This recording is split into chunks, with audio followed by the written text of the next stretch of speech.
Баршаңызға қайырлы күн.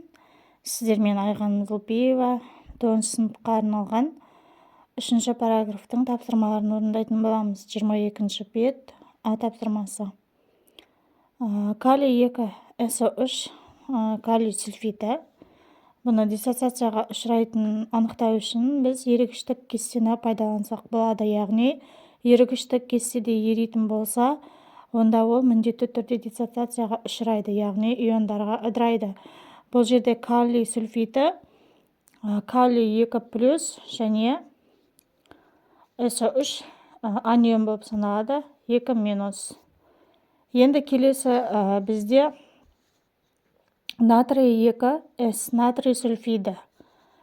Натрий 2 натрий, яғни катион, және С күкірт, бұл жерде 2- анион болып тұр. Келесі мырыш хлориді. Цинк хлор 2. Бұл иондарға ыдырайды, себебі ериді.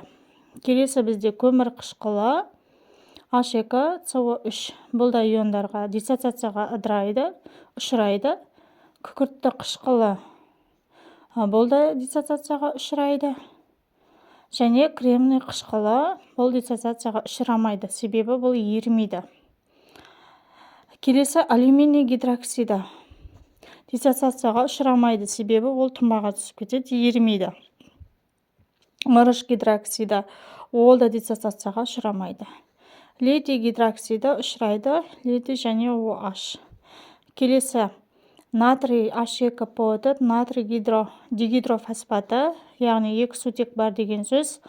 Бұл жерде 3 сатылап диссоциацияға ұшырата аламыз, яғни 1 сутектен кеміп отырады.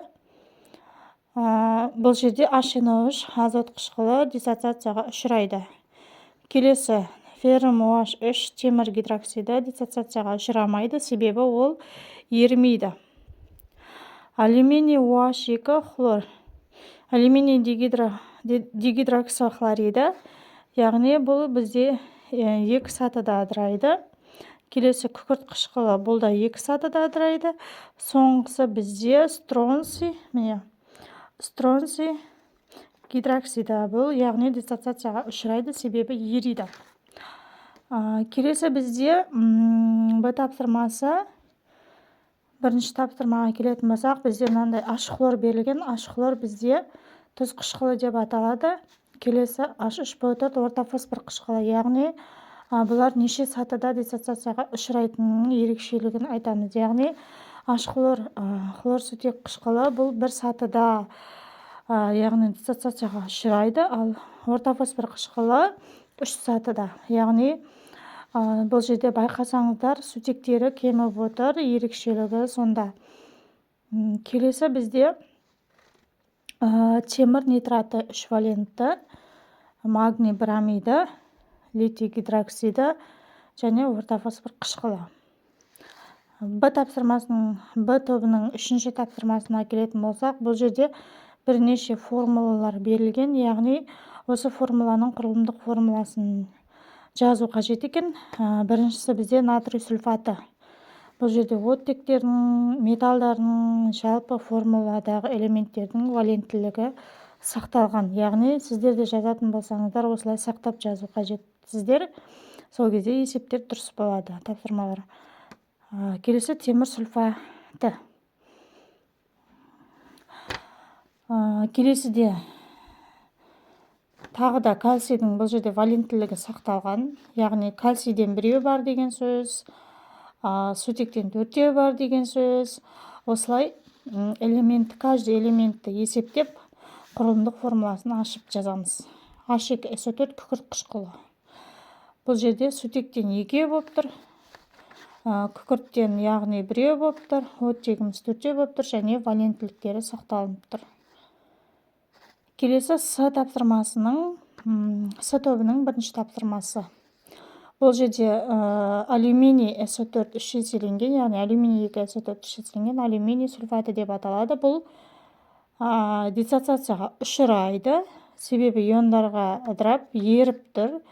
Бұл жерде яғни 4 катион, міне 4 катион, 6 анион болып саналады. Мына жердегі төбесіндегі плюс-минус олар бізде иондарға ыдыраған кезде қойылатын міндетті түрдегі сан. Оны қоспаймыз, есептемейміз, тек алдындағы коэффициенттерін ғана есептейміз. Яғни Ада 4 катион, 6 анион бар деген сөз.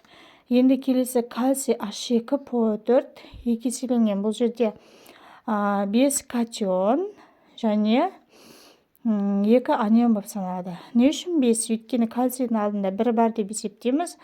4-4-ке 1 5 катион болады.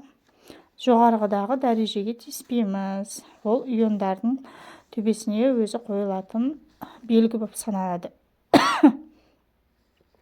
Келесі бізде H2S4 күкірт қышқылы. Күкірт қышқылында бізде 6 катион және 3 анион бар екен. С тапсырмасының екінші тапсырмасы, С тобының екінші тапсырмасында бірінші бізде азот қышқылы берілген, оны ашып жазамыз. Оттектің валентілігі міндетті түрде сақталынған. Келесі H2SO3 күкіртті қышқыл деп аталады. Бұл жерде де диссоциацияға ұшырайды және құрылымдық формуласын бірге жаздық. Қандай да бір сұрақтарыңыз болса, комментарий бөліміне жазуға болады. Келесі қандай тапсырмаларды орындау керек, немесе келесіде қандай есептерді шығару қажет. Сондай сұрақтарыңыз болса, комментарий бөліміне пікір қалдырып кетіңіздер.